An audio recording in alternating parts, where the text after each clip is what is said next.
parar de passar vergonha e focar em aprender o que que tu trabalha. Fazer Uhum, projetinhos, e, assim, brincar em casa com o que você trabalha. Porque uhum, aí depende muito do que tu tá, o que que teu trabalho, a descrição dele lá. uhum. E que ele é Então, assim. como é Dev, Java, sou júnior, obviamente, Uhum. mas eu, sinceramente, devia ser estagiária, mas eu já sou júnior, graças a Deus. Aí eles têm o framework deles que é baseado no Spring Boot. A linguagem que eu aprendi foi JavaScript.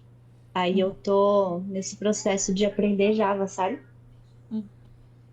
Ok, já que tu usa de certa forma Spring Boot, eu acho que o mínimo, porque eu tô falando assim por onde eu comecei quando eu era júnior, eu lembro mais ou menos que eu tava perdidona quando eu comecei com Spring Boot. E era um tipo um framework que eu usava em cima também. Eu acho que o mínimo para começar a brincar, teste. Porque quando tu vai fazer teste, tu é obrigado a explorar um pouco mais do código. E por causa do resultado do Uhum, teste, por causa do resultado esperado do teste, tu vai começar a analisar o código de forma diferente. Então, assim, o primeiro passinho, eu diria isso, né? Testes uhum, unitários lá com o Mockito para começar. E daí, como tu vai começar a explorar o código uhum, e ver algumas coisas diferentes, aí daí dá para dizer, vai por aqui ou vai por ali. Mas esse, para mim, uhum. por onde eu comecei foi por onde eu vou dizer que a pessoa que estava cuidando de mim me indicou e funcionou muito bem. Começa por Ah, que testes. bom. Testinhos unitários, então. Isso, testes unitários, entende? Porque aí tu vai explorar o código lá na tua empresa e vai começar a fazer testes. E aí tu vai começar a ver coisas e vai ser curiosa para descobrir. Boa. Dica muito boa. Thank you. Tô Olivia, fazendo mas o você tá, curso da você, carreira de Alura, sabe? Ah, sim. Você comentou que tá passando vergonha ou situações. Não tô passando vergonha, não. Graças a Deus. A galera lá é muito gente boa. Todo mundo tá super apoiando, dando o tempo que eu preciso. Eu Ah, vim de bom. transição de carreira, eu era nutricionista. E Ah, daí bom. me taquei no mundo da tecnologia, então assim, tudo é muito novo pra mim, sabe? E eles me contrataram sabendo dessa minha situação. Ah, Nossa, então que legal. tá. Então, tá, sim, coisa mais linda. Que Aproveita a bom. oportunidade. Santander, gente, acredita? Aproveita a oportunidade que isso daí, né, é coisa rara. Eu sou muito abençoada, na moral. É que às vezes a gente quer, por exemplo, assim, eu até hoje eu passo vergonha, se for falar. Às vezes a gente não sabe de tudo, né? Então tem que ver Exatamente. Ah, é. qual é a situação, Ninguém sabe porque tudo, né? eu já fui em Exatamente. empresa que eles humilham, que Hum, eles fazem bullying. Aí já é outro esquema. uhum, Porque quem tá aprendendo. Não tem o nível. É claro que uhum, quem já tem Quando você experiência, contrata o júnior, eles né? sabem que você está aprendendo. Isso. uhum, Então, é só a exploração e fazer. Realmente, eu indicaria fazer projetos próprios. Fazer do zero. uhum, Isso é uma coisa que eu demorei muito tempo para ter coragem de fazer, de começar a fazer meus. Eu sempre trabalhava nas empresas, mas não, em casa eu não fazia, não criava um projeto. Por quê? Não Ou, sei. uhum. Ficava ou naquela que coisa. se for que nem eu, que quando eu vou fazer meus projetos próprios, eu fico com preguiça. Aí eu Exato. prefiro. Aí, É, tipo, esse projeto da comunidade me ajuda porque eu tenho um compromisso de fazer alguma coisa e me força como se fosse uma empresa mesmo. Tem que chegar lá e isso. Boa. É Uhum. isso, não aí se Bom. isso aqui é dignidade. isso que faz a gente aprender mais, eu não sei, né? Mas eu sinto, eu percebo que às vezes a gente fica só no lance da empresa, né? E a gente fazer essa Uhum, coisa por conta própria, tipo assim, não, o conhecimento é meu, não tô fazendo só pela Uhum. empresa, né? Então, vai uhum. ajudar muito. Vamos lá? Sim, Vamos? total. Por Bora? isso, eu te convido, eu já vou deixar o convite para tomar posse de alguma tarefa para a próxima semana. Então, no final, a gente conversa sobre isso. Já vai pensando que é para se desafiar. Beleza. Putz, é que eu tô muito num nível muito Né? Todo mundo abaixo ainda, sabe? E, tipo, esquece. lá eles usam justamente a arquitetura hexagonal e falam assim, meu, ainda não é momento de você ver isso porque é muito avançado. Então eu tô, É muito tipo, avançada. Fazendo os crudezinhos básicos aqui em casa, Não se tipo, preocupa, bem no comecinho da larga vida. esse medo de lado, mulher. Larga esse medo de lado. A gente, tipo, é melhor tu fazer aqui com a gente e errar aqui com a gente do que, como eu falo, ficar com medo de errar na frente deles. Então aqui é o momento de errar. Aqui a gente tá aprendendo, É. entendeu? Vai fazer errado? Vai, mas a gente vai procurar solução juntos, entendeu? Eles não E o vão que eu te vou. cobrar, né? Aqui não tem cobrança, aqui é aprendizado mesmo, pode errar. Então é a Exato. exploração. Mas a empresa, realmente, eles não podem te cobrar isso. Eles têm que falar, devem falar isso mesmo. Só que tem lugares que às vezes eles ficam fazendo uma. Eu já vi, tá? Eu já passei por isso também. Que às vezes eu tava curiosa, queria até aprender, e eles ficavam fazendo terrorismo de medo. Não, isso é muito difícil pra você. Tipo, sabe? Uhum. Desdenhando de você. Não, isso aqui não é pra ti, tu não tá no nível de fazer isso e bababá. Porque eles não queriam que tu tivesse mais responsabilidade. Aí que tu aprendesse mesmo. Aí tem que ver o ponto, mas olha, aqui é exploração. É claro que tu tem que se sentir à vontade, né? Mas não fica com medo. Exato. Larga o medo de mão. O Gia, você já tá gravando? Vou começar a apresentação Já, aqui, que a gente. já. 5h26. Ou 8h26 para vocês. Ok, gente, vamos lá. A gente percebeu que uma das coisas que tem sido um bicho-papão aqui pra gente tem sido a arquitetura do nosso projeto. Que a gente olha assim, meu Deus, o que que é isso? Até eu mesma, quando eu olhei, falei, cara, eu já mexi com isso uma vez, há alguns anos atrás, mas não tô tão acostumada, porque eu tô muito acostumada com a arquitetura de camadas, né? Que é bem lá, o controller, o service, o repository. Então, o que eu fiz na semana passada foi justamente eu tentei explicar o máximo possível como é que tá o nosso projeto, tá? E para a gente conseguir entender melhor. Me desculpem, não preparei nenhum slide, eu vim só falar mesmo. Sou péssima de slide, então eu vou mostrar para vocês uma imagem que eu criei hoje com o nosso amigo ChatGPT para explicar mais ou menos. Eu vou trazer essa imagem para a gente para conseguir mais ou menos visualizar a diferença, tá? Vou botar aqui bem grande. Então, deixa eu pegar aqui. Primeiro, vou explicar. Porque o que fez eu entender melhor aqui a diferença? Eu estou muito acostumada com essa arquitetura de layered, camadas. Como eu falei, o controller, o service, repositório e database. Né? Só que aqui na arquitetura hexagonal, ela dá um pouquinho de diferença. Então, o meu foco aqui é fazer a gente sair desse entendimento, assimilando o hexagonal partindo daqui. Porque eu acho que fica mais fácil, tá? Então, assim, a gente já deve ter ouvido falar, o que que é hexagonal? O que que é isso? É de comer, é de vestir, de passar no cabelo. Muita gente fica confuso. Mas, vamos lá, aqui um pouquinho. A arquitetura hexagonal, também conhecida como ports e adapters. Deixa eu tentar ver se eu amplo. Ups, foi muito. Conhecida como ports e adapters também. Então, o principal objetivo dessa arquitetura é deixar a separação clara entre o core da aplicação e tudo que tiver na borda. Eu vou já explicar, vou chegar lá, porque isso para mim, até pouco tempo, não fazia tanto sentido. O que é o core? O core é quando você pensa no domínio da tua aplicação, aquilo que diz respeito ao negócio, às regras de negócio. Porque o que não é regra de negócio? A conexão com o banco não é uma regra de negócio. O controle que comunica com o mundo externo na API não é regra de negócio. Mas a regra de negócio é, por exemplo, se for um usuário. O usuário, ele é permitido fazer isso, isso, isso e isso dentro da aplicação. O usuário só pode acessar isso, isso, isso.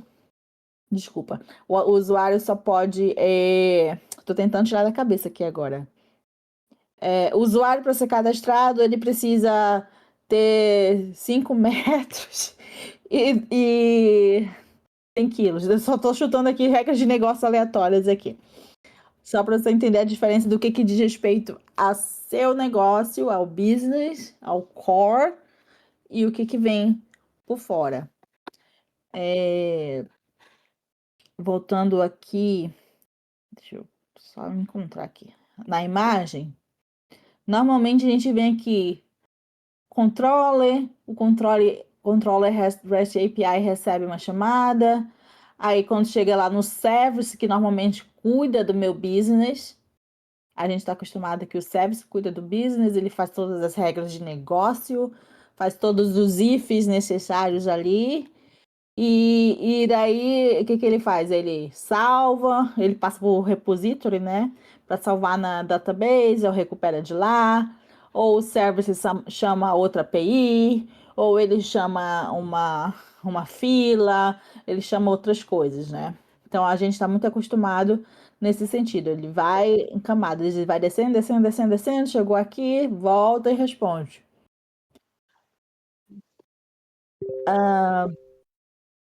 E aí, na hexagonal, portas e adapters, ou adaptadores e portas, ele muda um pouquinho diferente disso. Ele não tem só isso aqui. E eu já vou dando a dica, para quem está começando, é muito mais fácil entender isso aqui primeiro, tá? Para quem está do zero, está começando, estuda sobre a arquitetura de camadas primeiro. Tá? A gente está fazendo essa leitura aqui do hexagonal porque nosso projeto foi feito assim no início, por questões de estudo também. Mas para quem está perdido, começa por aqui, é mais fácil, tá? Ok, vamos lá. Eu vou começar a fazer a comparação aqui. Deixa eu botar aqui no código.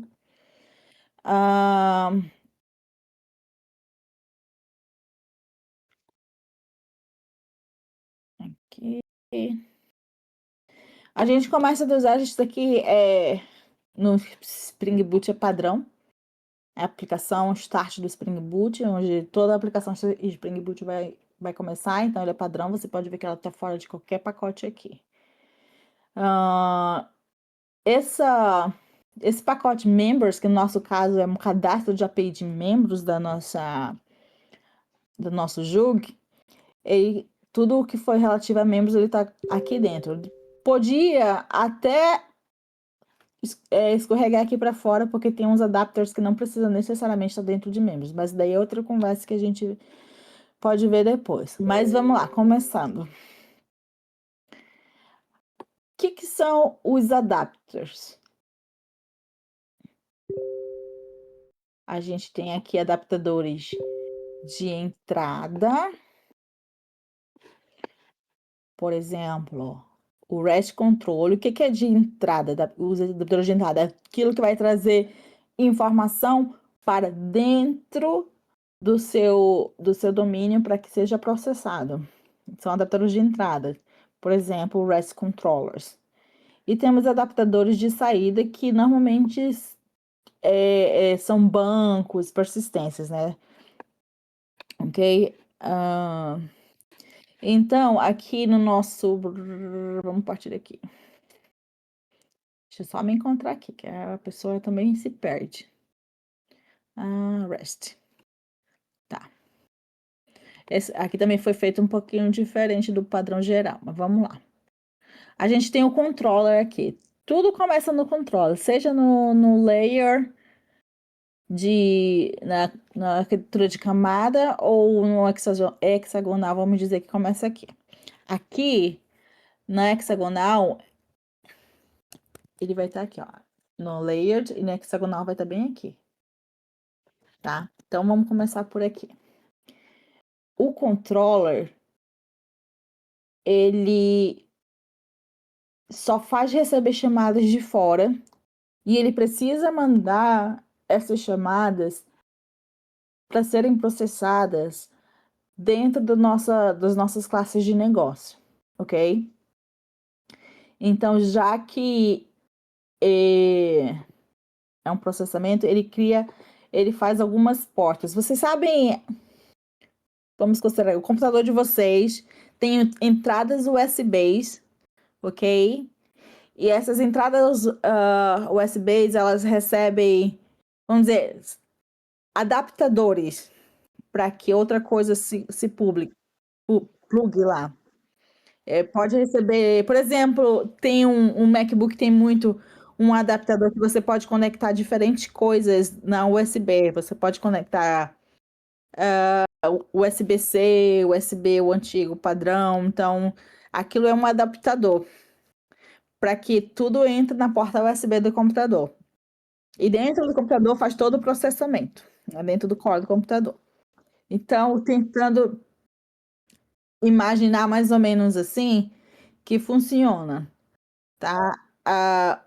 O nosso controller vai ser a entrada e ele vai chamar um adaptador, tá?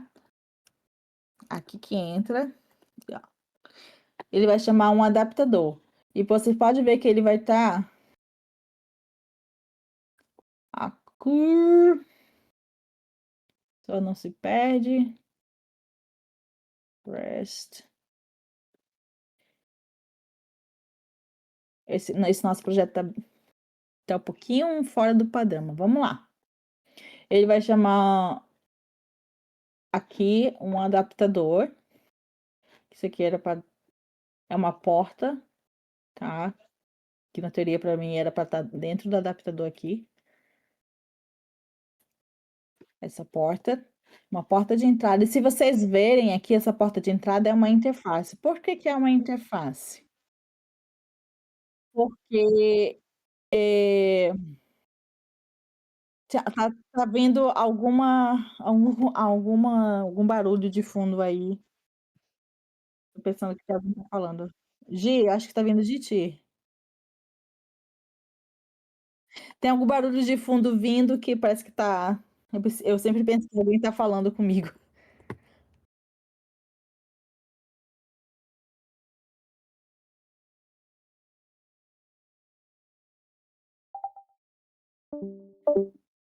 Imagina.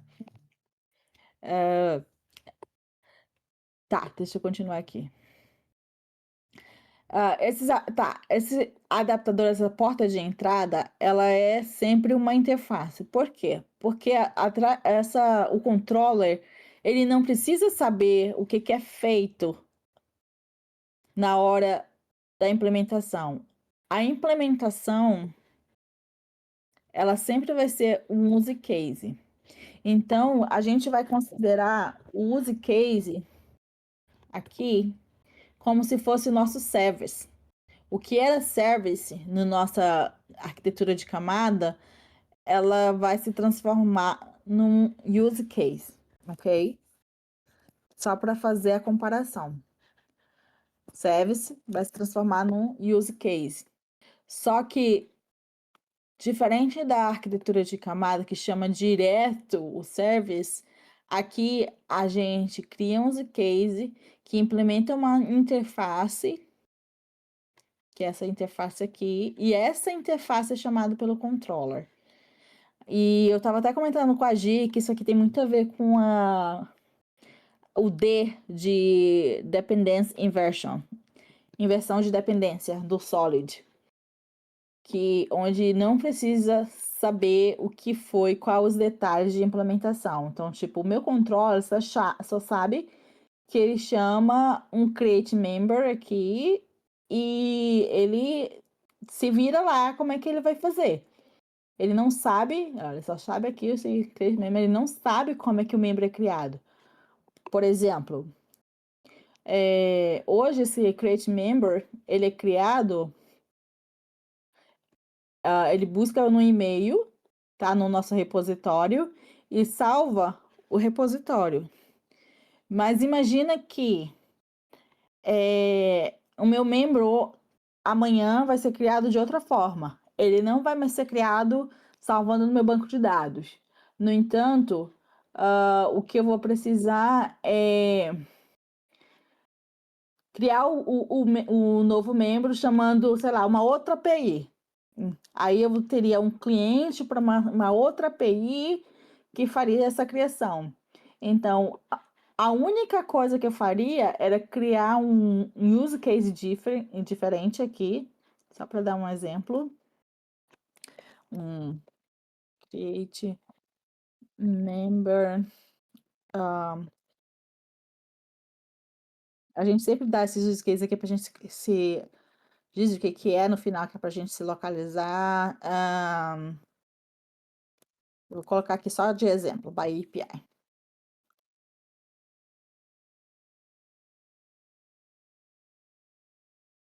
Só dando um exemplo. E aí ele vai implementar o create member importing. Implementa métodos, como é uma interface, ele já me obriga a implementar os métodos. E ele está dizendo assim, ó, create member importing existe que você crie um membro, me diz aí como você vai fazer. Eu vou dizer aqui, sei lá, só botar aqui, chama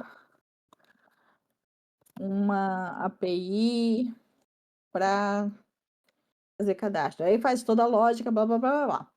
Então, ele deixou, eu vou deixar de criar usando o repositório, vou criar uma API. Eu posso até, num refactor da vida, vir e apagar esse use case aqui e vou ter o meu novo use case só dizendo que ele vai fazer diferente, mas eu só vou mudar isso. Se vocês perceberem, o que eu estou mudando é criando uma nova classe, ok? E ela vai estender a minha porta e nada vai mudar aqui. Nada vai mudar. Eu vou até deletar esse create member aqui, para vocês verem que não se preocupa, porque isso aqui tá tudo numa branch e isso daqui nada vai ser salvo. Opa, deletei errado. Não.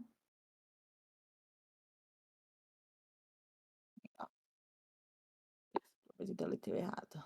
Não, tá certo. Create member 14. Esse carinha. Create member 14. Ah, tá. Já sei por quê. Aí tá.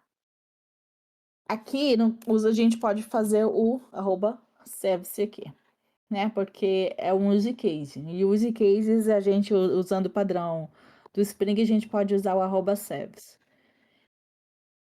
Ok? Ó, pode ver aqui, bonitinho. Tá aqui, ó. Depois eu vou explicar uma coisa que o projeto está diferente, que ele não usou esse padrão do Spring, que poderia, e ficou até um pouquinho verboso. E eu pretendo, até se puder, refatorar. Aqui a Ana, ela colocou no @config todos os use cases. A gente não precisa fazer isso, fica até mais verboso e mais difícil de manutenção, acredito, porque toda vez que você criar algo lá, você precisa vir aqui adicionar. E o Spring Boot já cuida disso, entendeu? Essa @configuration e todo o bin declarado no Spring Boot é dizendo que o context do Spring Boot procure todo mundo aqui já deixe injetado para quando for precisar. Mas se a gente usar só o stereotype do Spring Boot, a gente nem precisa adicionar aqui. Aqui tá dando erro porque esse cara não existe mais. Mas vocês podem ver que eu nem precisei adicionar ele aqui. Enfim, isso aqui é só uma demonstração para vocês de que por que é feito assim? Porque uma vez que eu mudo isso aqui, quem tá fora não precisa fazer nada, não precisa se preocupar em chamar uma coisa diferente. Não vai quebrar o meu contrato, vamos dizer. Meu contrato vai continuar sendo o mesmo. Ele vai continuar chamando no create member importing e o create. Não mudou em nada. Então, só para dar um exemplo para vocês, o Java, ele já foi lançado o Java 25, continua evoluindo. E muitas vezes vocês veem que muita coisa muda por baixo dos panos e vocês nem percebem, a gente nem percebe, porque eles usam muito esse princípio de inversão de dependência. Ou seja, quem está chamando não precisa depender em nada de quem está sendo chamado. Ele só quer dizer, faz lá para mim. Então, esse é um dos princípios que o hexagonal usa muito. Ele só está dizendo, vai lá e cria para mim. Ele não quer saber como está sendo criado, porque caso precise fazer uma alteração, aqui não vai afetar nada aqui fora. Por isso que esse modelo é muito usado em projetos maiores. Ok? Vamos lá, continuar aqui. Beleza, essa foi minha porta de entrada, que veio do controller. Por isso que ele diz portas de entrada. Ele tem as portas de saída também, ó, de portas entrada e tem as portas de saída. Aqui a gente tem como exemplo uma porta de saída, o member repository. E se vocês observarem, é uma interface novamente. Toda a porta é uma interface. Ela não tem detalhes, porque isso possibilita quem for implementar ela, implementar do jeito que for, que achar melhor. Por exemplo, hoje a gente tem aqui na implementação, aqui, ó, é um adapter, como eu falei, por isso que eu falei que aqueles outros tinham que estar lá no adapter, a implementação deles. Ou, enfim. Aqui, ops, sorry. Cliquei no botão errado aqui, apareceu um monte de coisa. Quem sabe faz ao vivo, mas enfim. Close texto. Ok. Aqui, por exemplo, lembra que create member, aqui, create. Deixa eu só ver aqui que eu me perdi. Gente, se vocês estiverem com dúvida, vocês me chamem aí, porque às vezes pode estar confuso mesmo, tá? Tá, use Kaiser, chama o member repository. Member repository é só uma interface que a gente não precisa saber o que tem por baixo, então sempre vai chamar isso. E por baixo dele a gente tem a implementação. Aqui, vamos lá. Aqui vai ser a implementação, ou seja, hoje eu busco o meu usuário lá no banco de dados, né? E como o repository pode ser qualquer coisa que retorne, que recupere a informação que a gente quer. Então, hoje eu recupero essa informação do banco de dados. Dando um exemplo novamente, mas pode ser que eu queira recuperar, por exemplo, esse usuário, sei lá, de uma outra API também, ou lendo uma fila, ou fazendo um outro tipo de request. Então, o que eu vou mudar vai ser a implementação desse member repository, e é isso. E isso aqui vai continuar sendo o mesmo.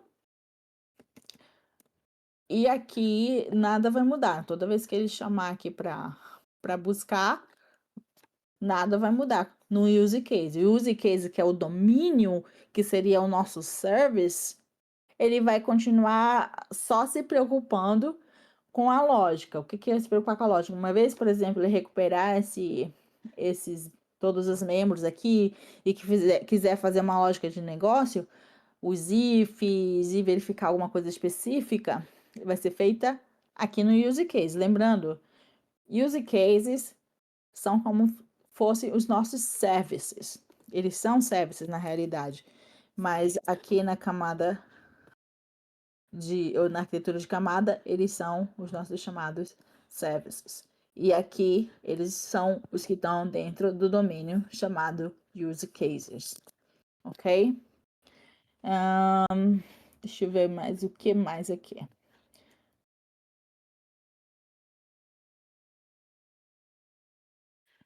Tá.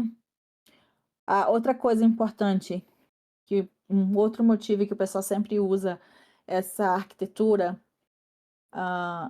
é sobre mudança de banco de dados. No Java, dependendo do que a gente escolher com conexão com banco de dados, a gente não sente tanto. Mas, por exemplo, Hoje a gente usa o JDBC ao invés de JPA.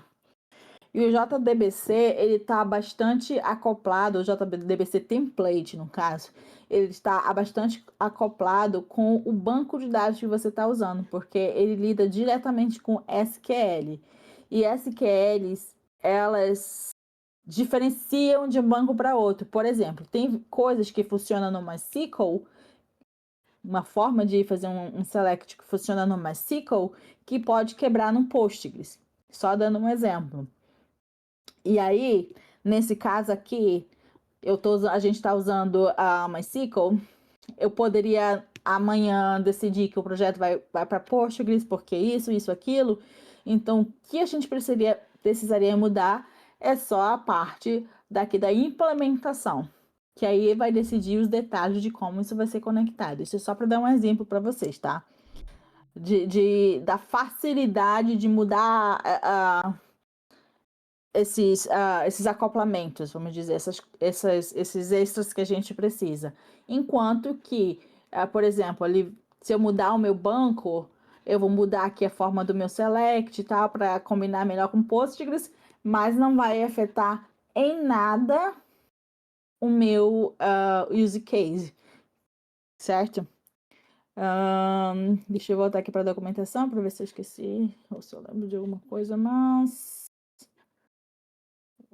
aqui. Ok, core da aplicação. Ah, tá. A infraestrutura. Vamos voltar lá. Aqui a gente está jogando tudo que é de infraestrutura dentro dessa pasta Infrastructure Config. Tá? Que elas não são partes do negócio, não são adapters e não são use cases. Então, não são portas, né? Não são portas e não são adapters. Então, elas são infraestruturas. Infraestrutura, então, a gente separa numa pastazinha aqui para colocar nossas configurações. Aqui, por exemplo, a gente tem uma configuração do JDBC. Como eu falei, esse cara aqui, a gente tem essa configuração, mas para mim, sinceramente, eu acho que ele até podia ser dispensado se a gente colocar um @service em todos os use cases.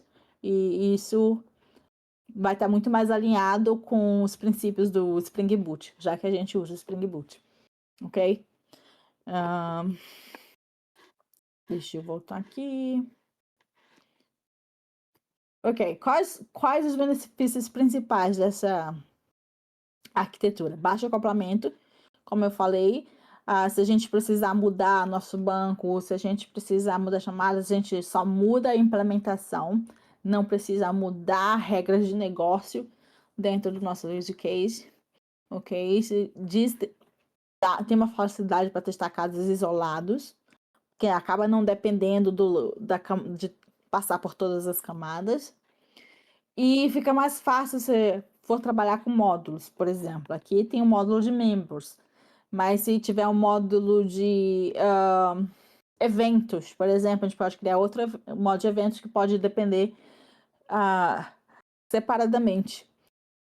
E eu já vi APIs com mais de um banco de dados, tá? Na minha carreira eu já vi, por exemplo, APIs com mais de um banco de dados. Então imagina que a gente em um módulo de eventos, em vez de usar o nosso MySQL, a gente precisa usar o Postgres. A gente pode configurar os nossos adapters todos para usar Postgres no módulo de eventos. Então isso também facilita, ok? Aqui, só para explicar como é que tá a nossa aplicação. Aqui a gente tem na pasta Application, o core da nossa aplicação, são os contratos, os casos de uso e os nossos models, ok? E algumas aplicações e os models, eles ficam chamando dentro da pasta Domain, isso é uma questão de escolha de arquitetura, só de diretório. A gente tem os adaptadores, que é Members Adapter. A gente tem aqui os nossos RESTs e repository,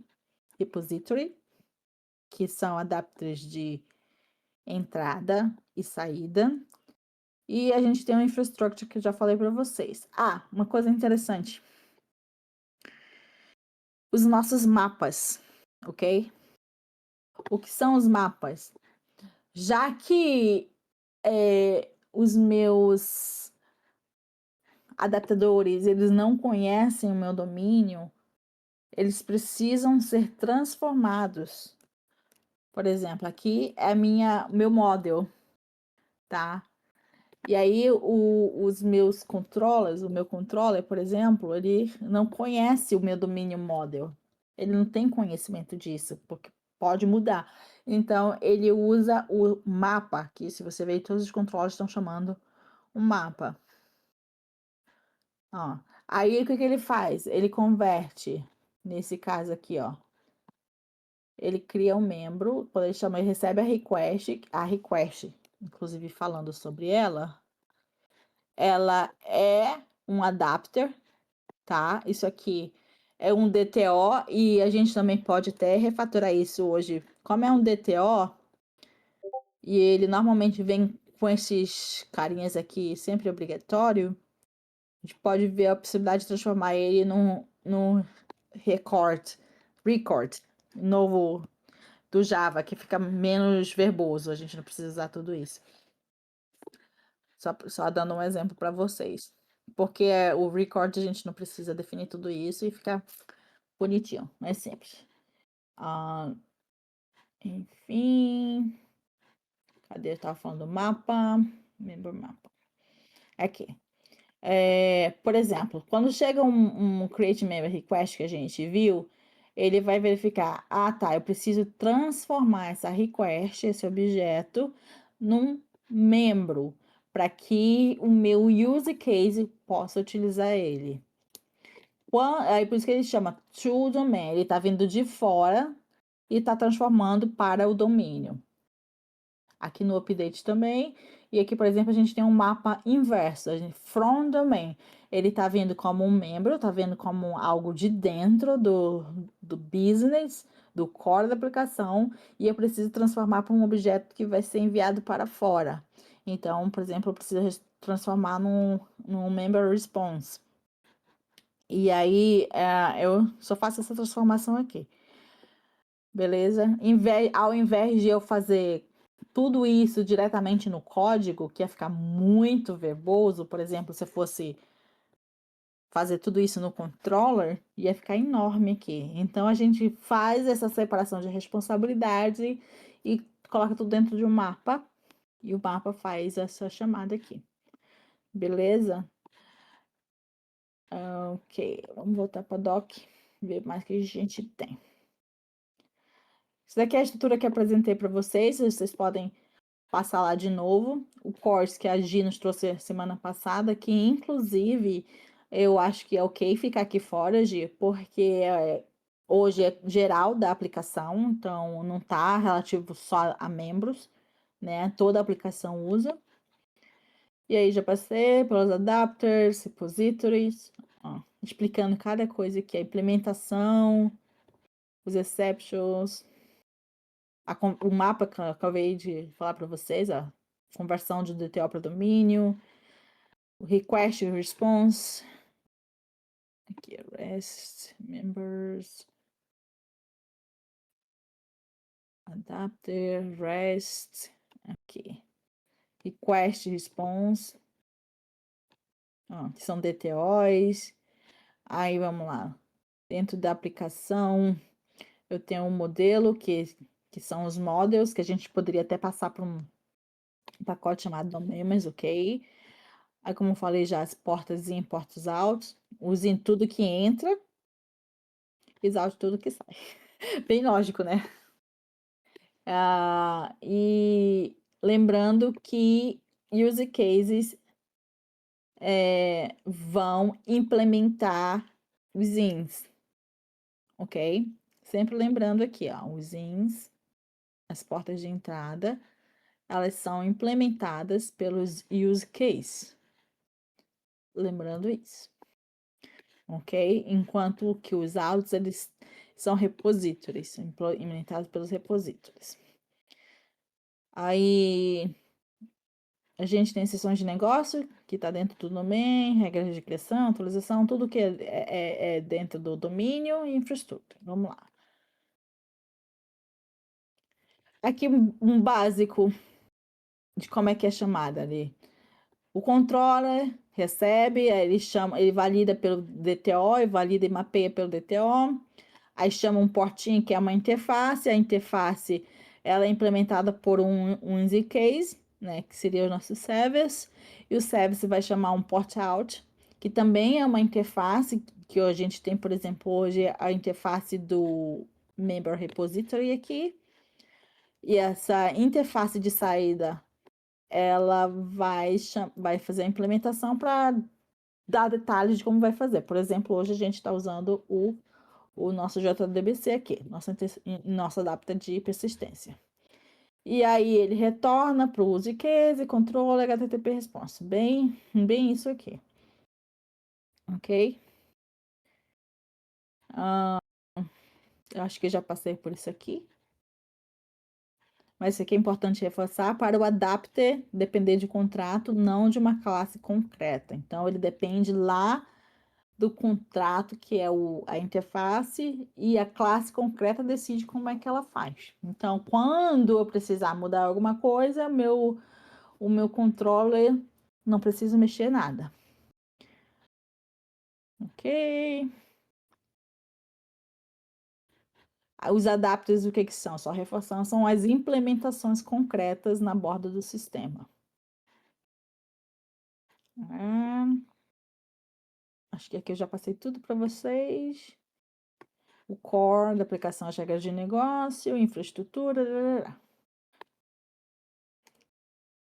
Aqui que eu falei um exemplo, né, de como fosse evoluir a arquitetura. Por exemplo, se a gente tivesse eventos, a gente ia ter nossos eventos application, adapter, e possivelmente infraestrutura, se tiver alguma coisa relacionada só a eventos. Se for uma coisa geral, eu deixaria aqui na config geral. Bom, resuminho aqui. A aplicação contém regras e contratos, né? Aqui, falando do nosso projeto, o adapter contém um REST e o JDBC, o in e out infrastructure. Os controles chamam port in, use cases, os portinhos chamam os use cases, né, que implementam.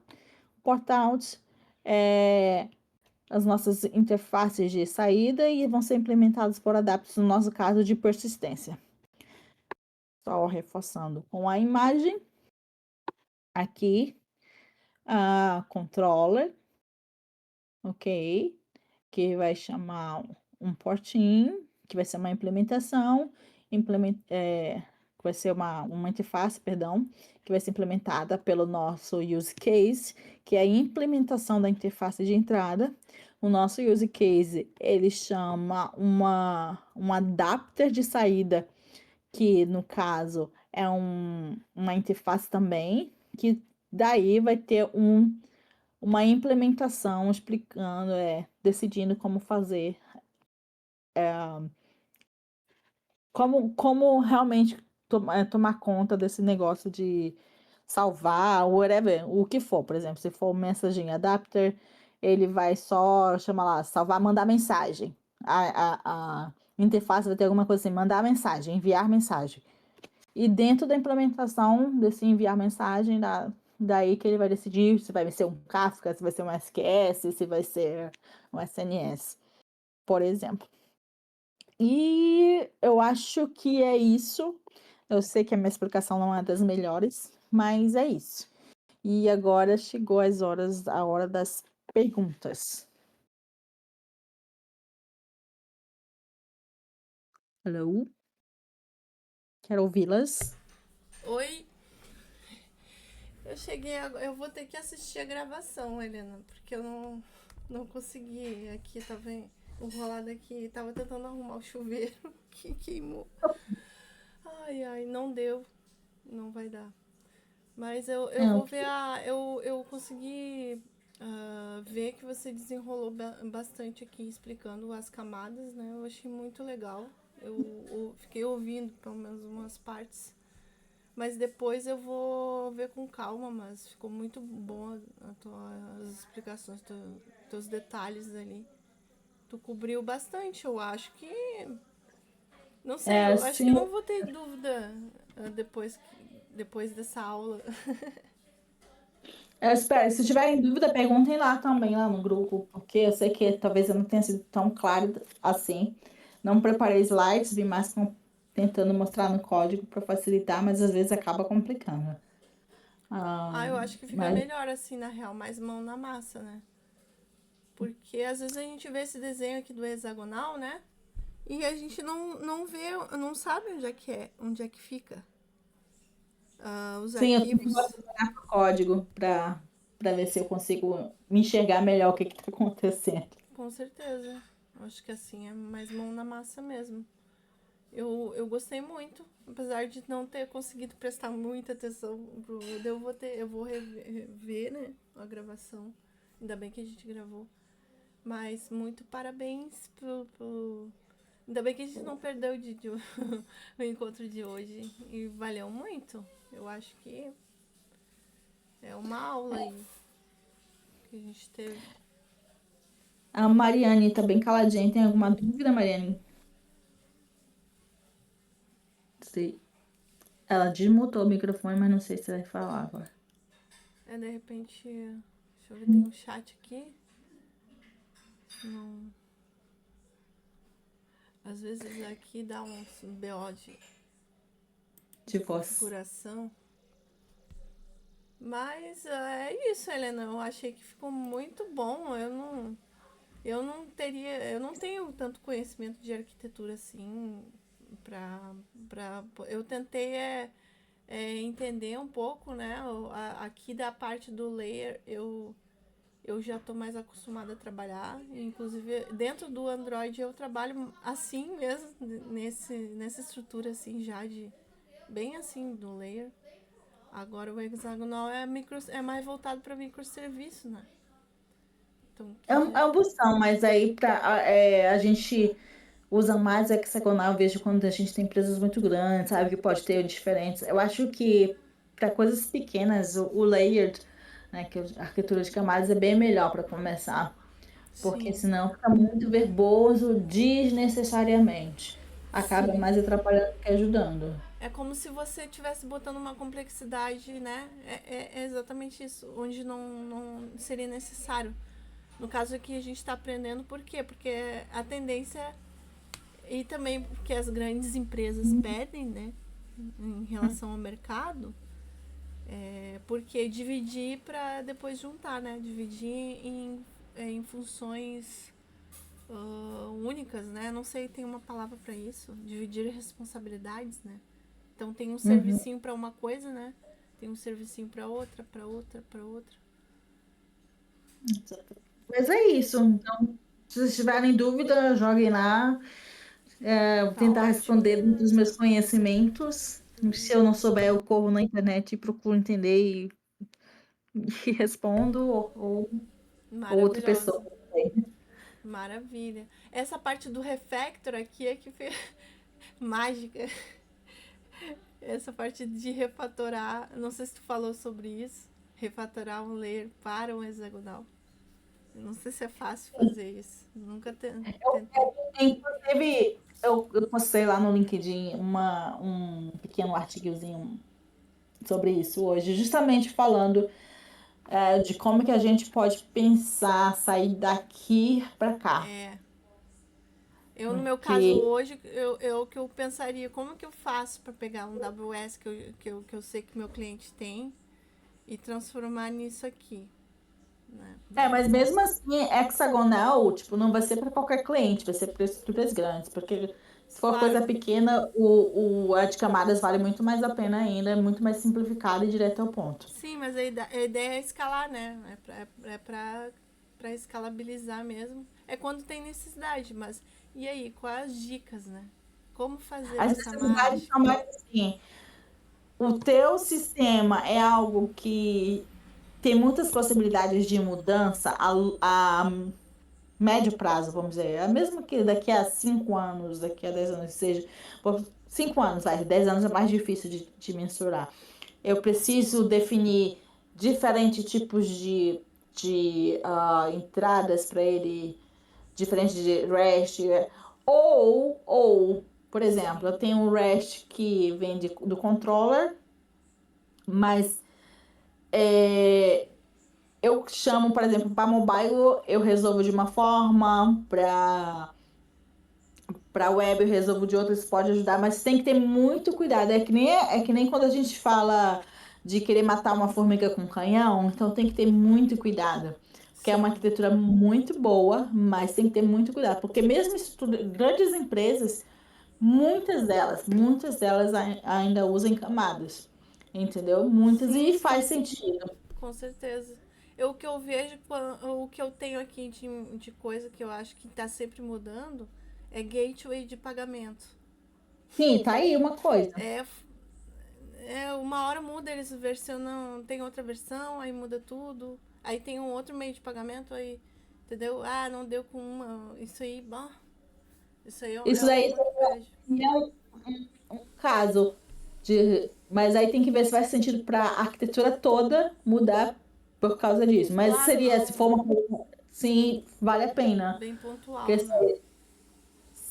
porque aí você muda depois o seu gateway de pagamento e a forma como ele implementa e o user case não vai se importar com isso, só vai dizer paga lá, paga Sim. lá. E aí, a sua implementação desse adapter que ia diferenciar de gateway para gateway. É. Já no RP, que é o caso aqui, já não tem esse problema, porque o RP geralmente fica a vida inteira com a empresa. É muito difícil as empresas mudar integração de RP, coisa assim. Mas é isso. Helena, muito show, muito obrigada. Eu Obrigada. vou estudar depois e vamos todas estudar sobre essa arquitetura aí, porque todas as empresas estão pedindo aí, a maioria. Hum. Beleza, gente. Boa Então, noite. até boa noite. Até a Valeu. próxima. Depois a gente se fala. Até a próxima. Tchau. Tchau.